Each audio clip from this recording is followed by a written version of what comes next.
Dr. Pre-Liquidization Tabiuravanishotirei papo Pre-fire Koma Fontana Levels Aika Mwenyale Akasaina Vese Nakangosiya Satanism Mudzivare ngoma ndakaitwa baptism Yava nguva yangu hii ndakunzwa alarm Ndine zvimahora zvachashuta semafirimu Pamaridhimu ndiri kushungurudza Kangoti pwe mumwe ndomuumburudza Ndiri chongwe ndiri kukukurudza Ndotenda nyadenga ndivo vanondifudza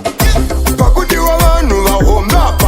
Isu tinobata pachikuru Mukoma Fontani vatindipafambe apa Kumateresi hanzi wemvura muhombe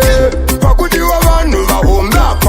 Isu tinobata pachikuru Mukoma Lefosi vatindipafambe apa Kumateresi hanzi wemvura muhombe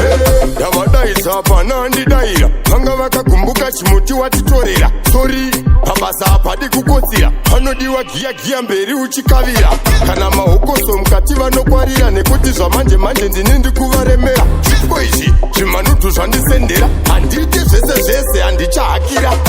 Pakudiwa vanhu vahomba apa Isu tinobata pachikuru Mukoma Fontani vatindipafambe apa Kumateresi hanzi wemvura muhombe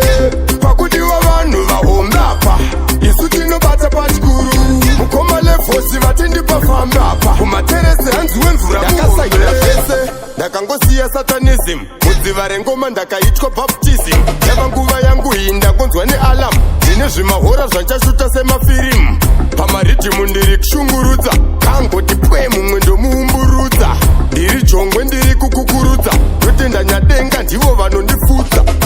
Pakudiwa vanhu vahomba apa Isu tinobata pachikuru Mukoma Fontani vatindipafambe apa Kumateresi hanzi wemvura muhombe Pakudiwa vanhu vahomba apa Isu tinobata pachikuru Mukoma Lefosi vatindipafambe apa Kumateresi hanzi wemvura muhombe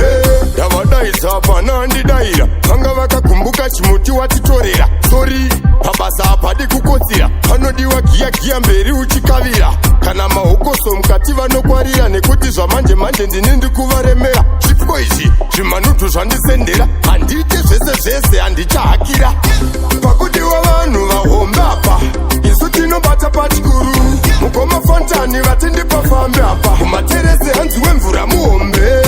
Pakudiwa vanhu vahomba apa Isu tinobata pachikuru Mukoma Lefosi vatindipafambe apa Kumateresi hanzi wemvura muhombe